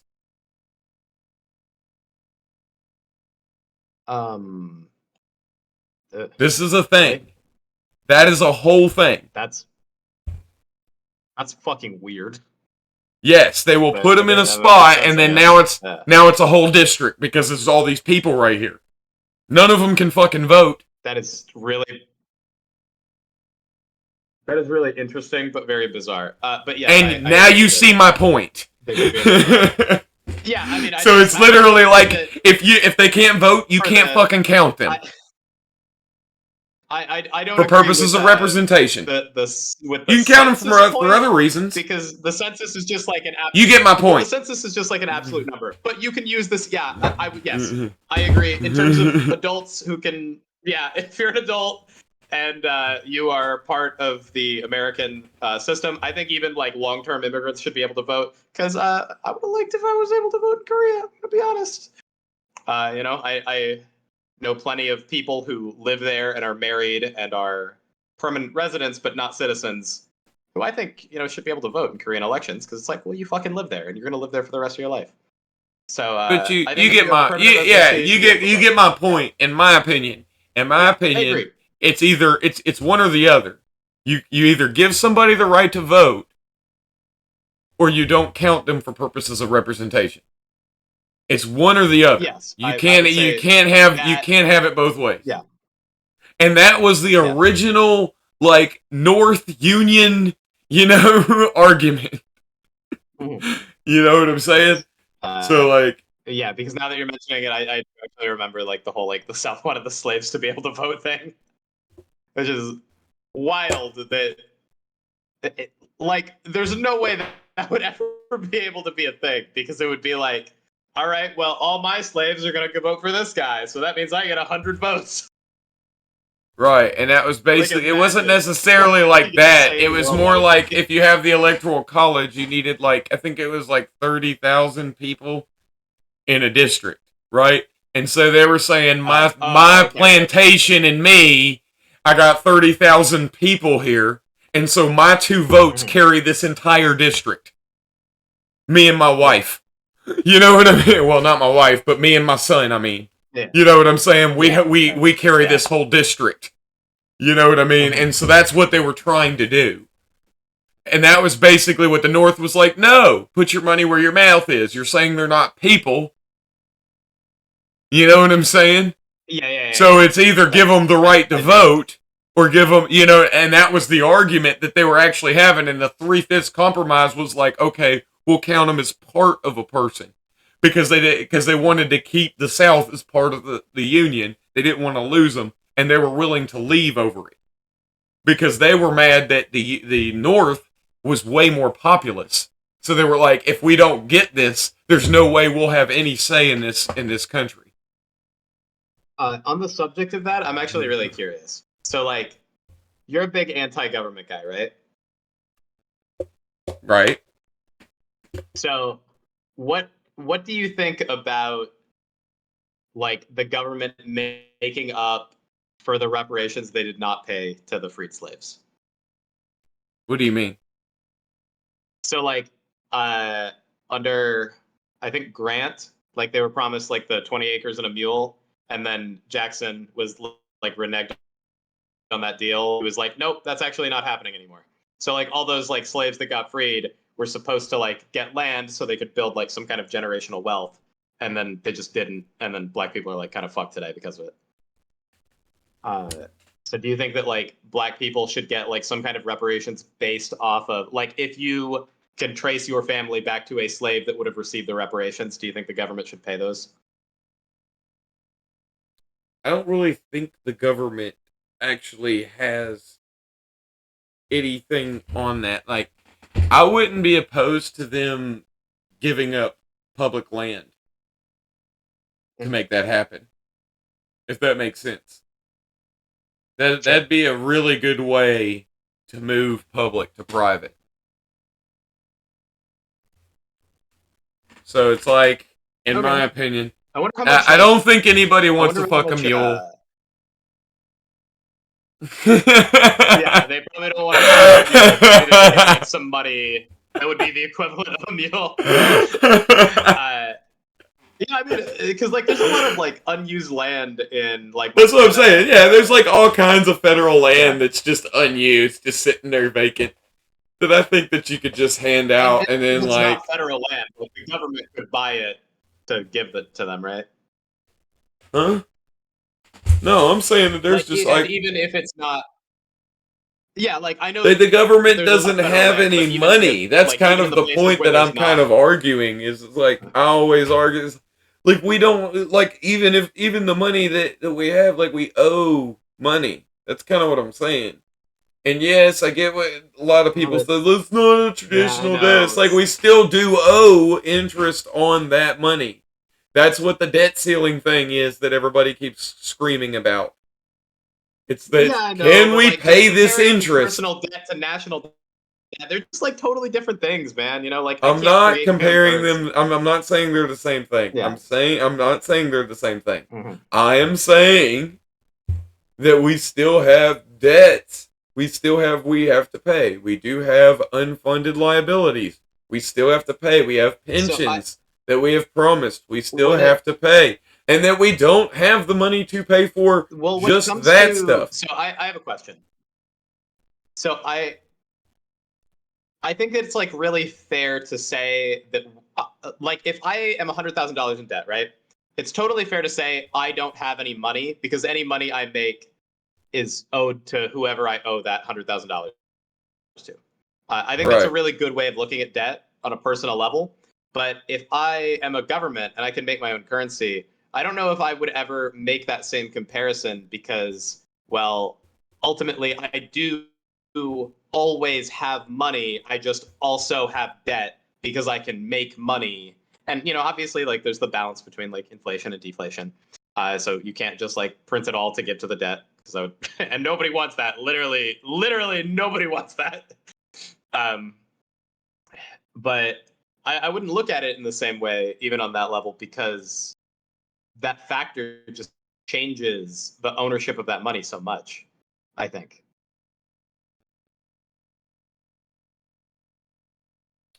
I hear what you're saying. I think that, like, what a lot of people don't realize is that it's not as really as simple as just you can print some money, and that's kind of the point that I'm making is it's like if it's exactly what you just said. It's like you could print all that money and then get out that debt, but nobody wants that, right? So why? Because it would inflate the money. Okay, so if you print a shitload of money and then give it to a bunch of you're giving them worthless paper. And that's kind of the point that I'm getting at. Is I'm like, we don't have the money to give to anybody. So it's like, but do we have the land? Yeah, we got 20 acres of land that we could hand out to a handle. So Like we got we do that. have the money to give because the money is still valued until it is given. It's like it's a weird thing to think about because it's like only something that kind of applies to like a government and a government with inflation. But essentially, like you have that money as long as it's worth anything, right? We all But know how reparations is once you going to give go enough of it down, away, dog. that's not gonna happen. No, I can tell you how reparations is going to happen. This is my prediction. Tell me. Reparations is going to happen as such. They're going to be like, dude, we're going to do reparations. We promise, right? And everybody's going to celebrate. And they're going to vote for this guy. And they're going to be like, oh my God, he's actually going to do reparations. And then the reparations bill is going to come out. It's going to give a whole bunch of money to a bunch of corporations to do nice things for black people. I didn't hear what you said. You cut out. I said they're going to give Gonna a bunch of money to corporations to do nice things for black people.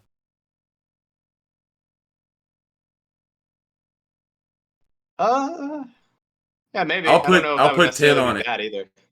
I'll put 10 on it.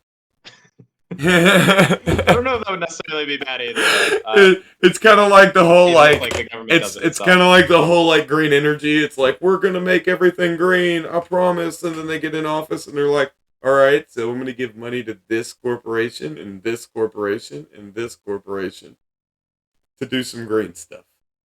Well, you should do that in terms of like advancing green energy because like we talked about on the other podcast, it's like when it comes to like newer technologies, nothing is ever going to happen without like the government. But like, look, dude, there right? is like 90,000 government scientists sitting in a lab somewhere trying to figure out how to make some new bomb or some new gun or some new thing. But they can't fucking play with some solar panels. Well, they do, right? But that's kind of my point. It's like if you're over here saying this is what you're gonna do, that's what you should be funding. Like that's the days of government that like at least made half-ass stints when they were be like, okay, we're gonna get to space, so we're gonna fund NASA. You know what I mean? Not 17 fucking corporations. Do you get my point? Now listen, okay, I would much rather have a new NASA than I would us giving money to Elon Musk so that he can make personal spaceships for people. But you know what?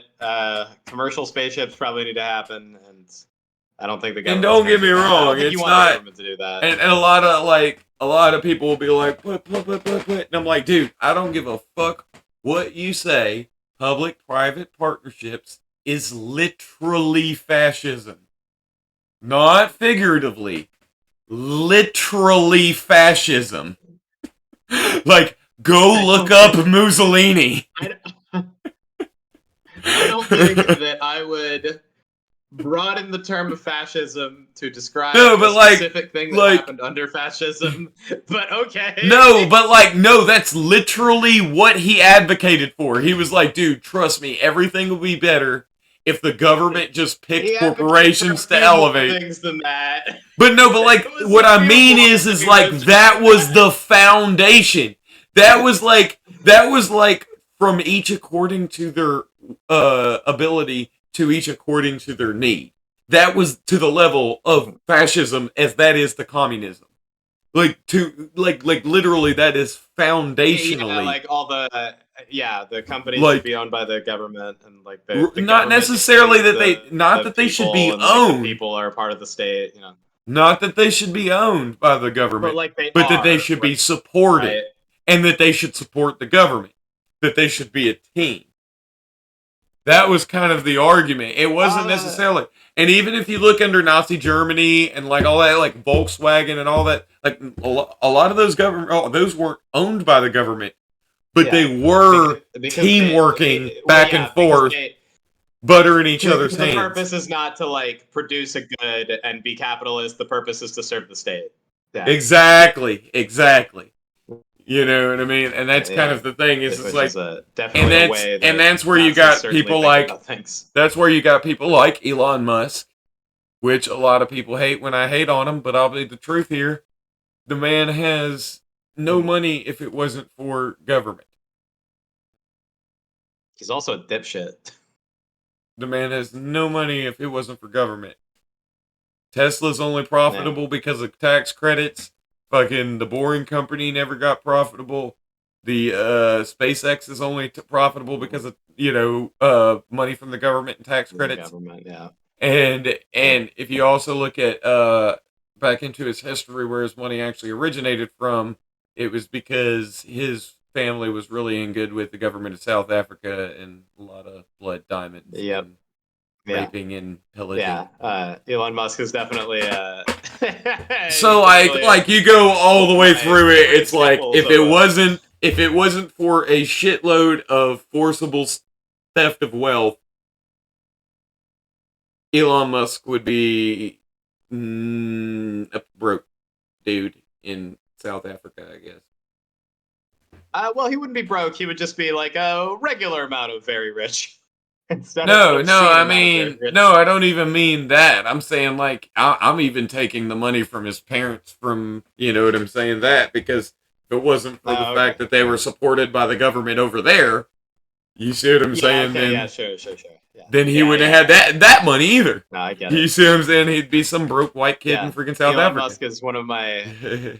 See, Elon Musk is like the kind of person where it's like it really brings out like the hardcore lefty progressive in me, where it's just like, oh, look at this guy who had nothing but success built into his very framework and then succeeded more. Look at Jeff Bezos, who is from a family of incredibly wealthy lawyers who was supported through his struggling business. Yeah, a lot of people say he's unintelligent. I wouldn't say he's unintelligent, but I would say that he overestimates his own intelligence. A lot, yeah. I mean, do you know about like the Boring Company thing in California where he wanted to make like the speed car shit? Yeah, I heard about it a little bit. Like, I always just really like the name. I'm gonna give him that. That was a good fucking penetration in that pressurized tube. That's pretty good. But like the fact that like a small little like opening in the pressurized tube will literally fucking kill everyone inside of it. I'm just like, look, why don't you listen to engineers, Elon Musk? Like, why? Like, I just heard like some guy, like my friend is like the science guy. He was telling me about a podcast he was listening to, and I listened to it, and it was like these two engineers complaining about Elon Musk for like 45 minutes. And one of their things was like, any basic fucking engineer could tell you that you cannot build that thing without everyone dying. And I'm just like, why is... And he just acts like he's so fucking smug about it. Where he's like, I'm going to fix California's railway problems. I hate that dude. I hate him so much. I hated him before the Twitter thing, okay? What I love is that he used to be like this huge hero of the left too. Like the left fucking loved him. And then all of a sudden like they abandoned him. And like what was this is what I love about like being outside of both of those like situations is I'm like sitting here watching shit like that and it's just entertaining to me. Because it's like he's this darling of the left. It's like he's got this electric car. He's so great. He's so great. And then it's like the right wings are like, fuck him and his electric car. Fuck him. And then it's like, you know, a little time goes by and it's just like, Elon Musk is gonna fucking save Twitter. Oh no, dude! I mean, he didn't even invent the car. It was somebody else. My moment for that was, I think, Donald Trump, because Donald Trump. You know, I grew up in like rural Texas, and like when I was growing up, if you asked like a regular Texan's opinion of Donald Trump, it was like, that fucking Yankee. Billionaires like that don't have anything to do with me. I'm gonna ride my horse down to the loot, whatever. And then Donald Trump like becomes president, and they're like, holy shit, he's a man of the people. He's just like just like, dude, this guy was a lifelong Democrat you've hated for 40 years. I tell you, Republicans loved him an old Democrat.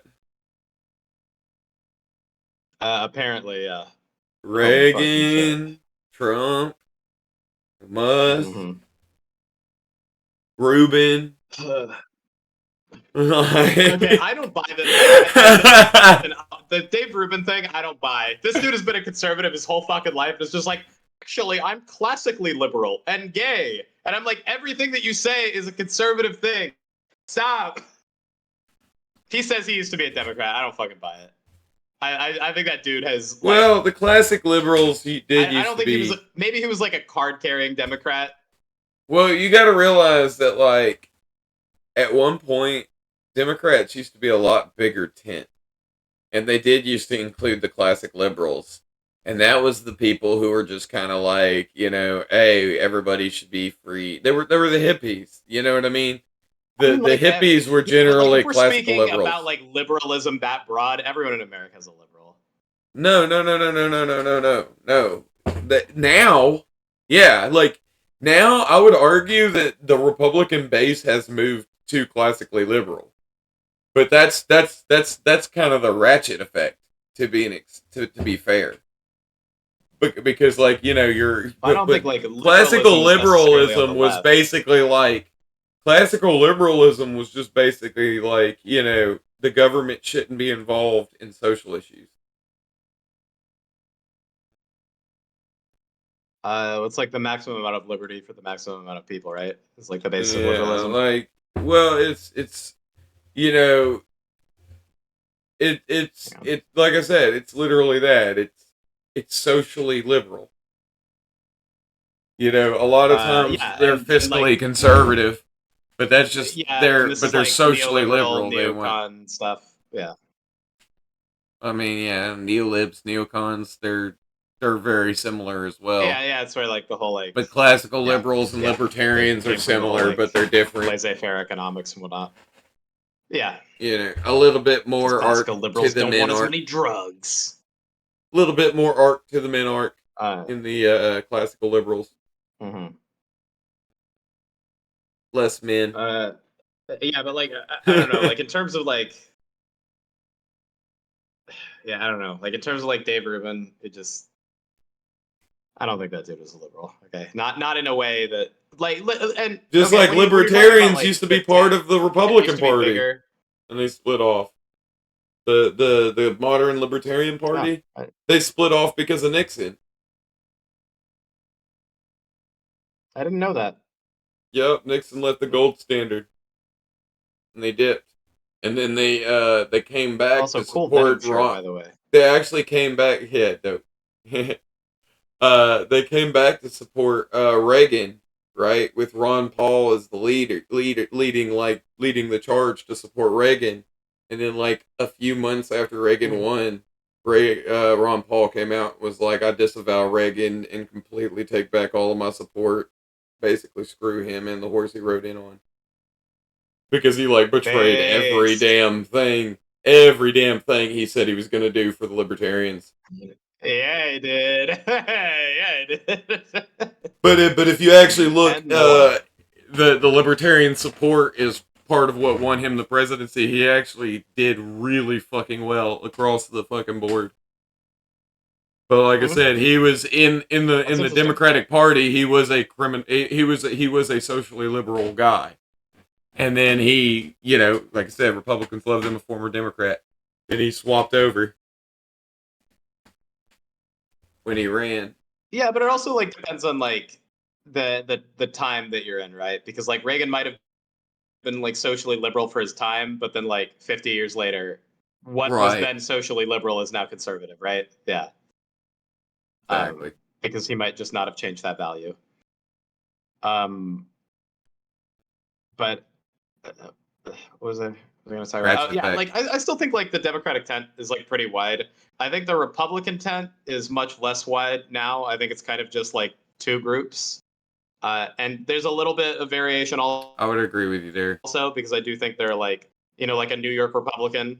A New York Republican is not the I same would as actually like a argue there fucking would be Texan 3 Republican. groups. Okay.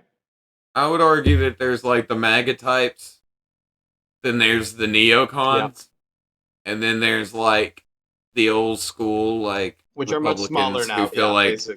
they've kind of been left behind, and those guys aren't very plentiful, but they do exist, and they're still in there, Whereas with progressives, I think not progressives. I mean Democrats. Democrats, I think they actually have an issue because they do actually have quite a few bases that kind of play at each other, and I don't know what's gonna go right with that. Because like if you actually look at a lot of these policies and ideas that you have, they don't work concurrently, and some of these coalitions are gonna have to get betrayed at one point, and I don't know what's gonna happen when that happens. Yeah. Well, so like, there's definitely like Specifically the immigration like people. progressive movement thing. You know what I mean? That like the people who have been like, there's a large portion of people who voted for Biden on the expectation that he was going to ease these immigration restrictions and that and he's actually going harder. Well, I wouldn't. Okay, so I wouldn't. I mean, the Republicans won't say this because they want to be like, "Oh, he's weak on the border," but like, it is the truth. He's still got kids in cages. He's still got all this stuff going on. I know what you're talking about. I would not agree that Biden has gone. I would not agree that Biden has gone harder because of a few Trump era policies that are absolutely ridiculous, and Biden has kind of gone back to some Obama era policies. But it is. He has been harsher than Obama's policies, and I'm somewhat critical of that. And I would like to see better work done at the border. That is like that's one of the things that I will say like I'm not super jazzed with Biden on. But in comparison to the Trump thing, when you get right down to it, it's like, well, people weren't being punished with having their children taken away from them. It's like that was a very new threat. You don't think they're still separating children from their parents right now? So in terms of so this was a thing a little bit in the Obama administration. So what would happen is if an adult came with a minor and they didn't have papers for the minor, what they would do is they would separate the parent and the child, and that's kind of where like the kids in cages meme came from, for a short period of time, or it was an unaccompanied minor. But in terms of separating parents from the children, it was, we're just actually going to check if this is, your parent and not like a dude smuggling you into the country and like kidnapping you, right? So the maximum period for that was 3 days.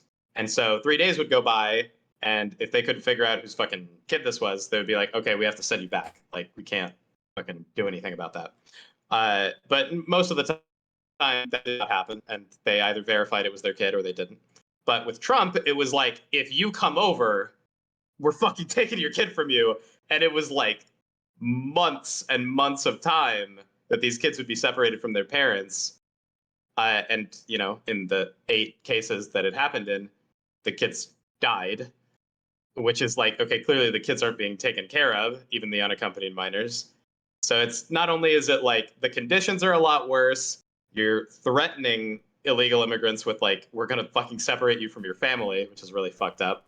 And it's happening. Oh yeah, don't get me wrong. Any of this stuff, like you got to see, like, this is kind of where what I'm getting at though is like the views that don't work concurrently. It's like you really can't have this giant social safety net and then allow anyone and everyone to come in, because at a certain point the well will run dry. And that's just the truth. You need restrictions on it for sure. And I'm personally of the opinion that I do want anyone and everyone to come in here, and I would rather have that than the social safety net, to be honest. Well, you can have Because both. You can have both. You just don't give the social safety net to immigrants, right? Like you have like some kind of barrier to entry for it, just like Sweden and Norway and Denmark do, where it's like it's not impossible to immigrate there. In fact, I think it should be easier to immigrate to those places. Just have like higher restrictions on who gets the safety net. Yeah, and after an amount of time of them living here, I'm totally cool with giving it to them. It's just like they can't just like come in for the safety net. so kind of like a I agree Canada with that. situation where you have to pay like taxes for 10 years before you can access anything. I wouldn't say like 10 years, but I would say like if we have a reasonable expectation that you're going to be staying here for a while, and yeah, like it's been a few years, that's probably cool. Well, the reason why they do 10 years So, yeah. is because there's a reasonable expectation that you've paid in enough to start withdrawing. Okay. Yeah. Fair enough. That's kind of the argument they're making is that like, and that's why they specify too that it's paying taxes for 10 years. So if you come in and you're there for 20 years, but you've only had a job for 5, then you're not eligible. Yeah. Because they're basically saying, hey, we want you to pay into the pot before you start pulling out of it. Yeah. We'd have to see like in that moment, you know, But even when yeah, those but things generally, happen. I'm just kind of offering it as an example anyway. But and defending their reasoning because it isn't an unreasonable thing to say, in my opinion. But like that's kind of the thing is like, you know, I bet you there's 9, 10 progressives right now listening, going, "Damn, you really wouldn't help those poor immigrant people out." And it's like, you know what I mean? Like it's like, come on now, like this isn't not what we're saying. Internet socialists are so fucking cringe, man. I hate them. But like, I can't stand them. This is like, kind of my thing. Is it's like it's one of those things that again, it's just not realistic. You can't you know if you have free healthcare and open borders and open access to immigrants to this free healthcare, then you have just created the world's free clinic. Yeah, it's and that's a problem that like those Nordic countries have had, which is why they increase like their restrictions on who can immigrate, which I don't think is the solution. I think just the solution is more like the Canada thing, where it's like, come over, but you got to work. Yeah, because I am really not a big fan of like very restrictive immigration, but that's the liberal in me. You know, that's me saying like, hey, let people sort themselves out where they want. But yeah, that's kind of what I'm saying. But I like I said, it's just that you know you're taken from. You gotta figure out a better way, in my opinion. That's also another reason why I believe in sales tax better. That if we're gonna talk about LBT, I don't know if you've ever heard of LBT. LBT. It's a libertarian thing. Are we the excluding least the bad gays now? the least bad tax. Okay. Sure. Libertarian thing. All right. But yeah, I believe that sales tax is probably the least bad tax because you have a little bit of a discernment in how much that you pay. Right? Yeah. Yeah, and if that was the route that we went down and it worked, I wouldn't care about that. I'm not married to income tax. I just want things to be paid to for. me, yeah, and to me, I would argue that also if we did sales tax, I would like it to be again, this is me going, not this is perfect. This is a good, in my opinion, compromise. Like we should attach funding to the thing, right?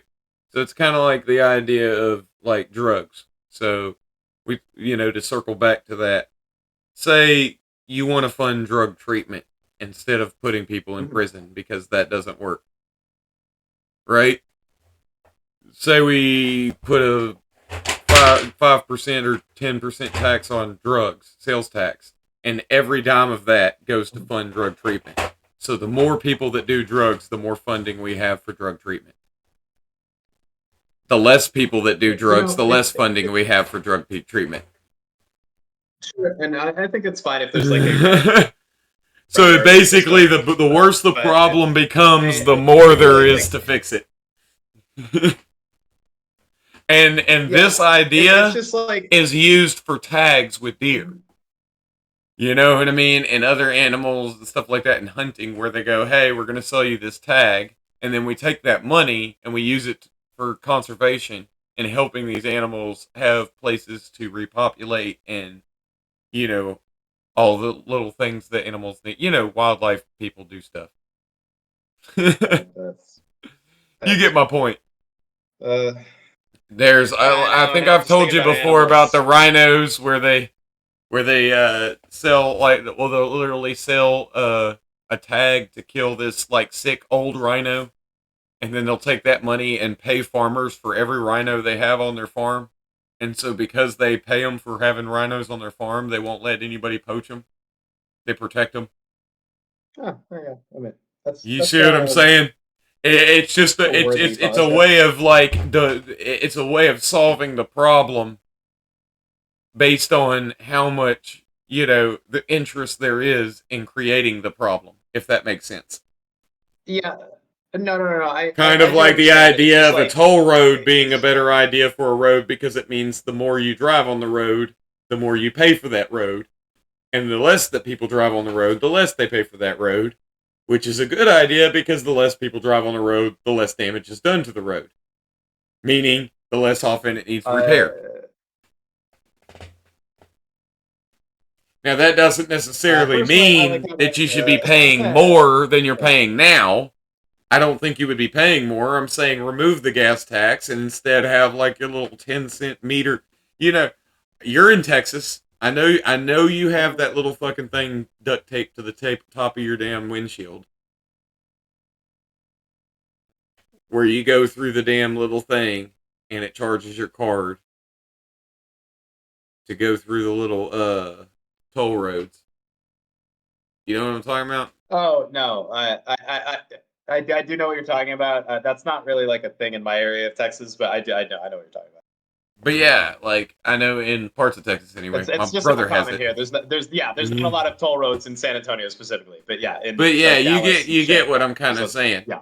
And the thing about it is like I'm saying that we have the technology to make this happen. It doesn't have to be, you know, it doesn't have to be that expensive. I think that if you're a big rig and all these big giant commercial vehicles, they're the ones that are really doing the damage to the road, and they should be paying a lot more of this. And if you actually look into the history of roads, you know, libertarians go into this in depth hard because the my roads thing is such a fucking thing, dude. Why, I don't know. But like, if you look into the history, you guys are so fucking triggered, man. No, let me tell you about roads. You think? But look, no. Roads were actually always built by the wealthy. Roads were always built by the wealthy because they needed them. Sure. You know, they needed them to get goods back and forth, and they needed them to get people, you know, to their businesses. So like, they were always the ones that built the roads. This whole like government built roads thing was, if you look into it, it came from a lot of this New Deal shit with FDR. And like, if I can send you some stuff. But that guy was in bed with a bunch of fucking corporations. That guy was very, very fascist in the earlier definition of fascist that I used. And in a lot of other definitions of fascist. Yeah. I mean, I might agree with that too. I mean, the dude literally had concentration camps. Yeah, I mean, as much good as I think the dude did, is just that shit is completely fucking inexcusable. So like, really, really awful shit. If you look at it, it really was taking the burden off of the rich and putting it onto the poor. That's really what that was. if you looked at it before that, the rich always had to pay for the roads. And this was this giant infrastructure bill. Because it's like, you can look at pictures of New York City and stuff like that. There were roads. There were roads. Well before Are you FDR ever did anything. Are you cool with just like charging the rich like way more for taxes and then like lowering the burden on lower middle class people?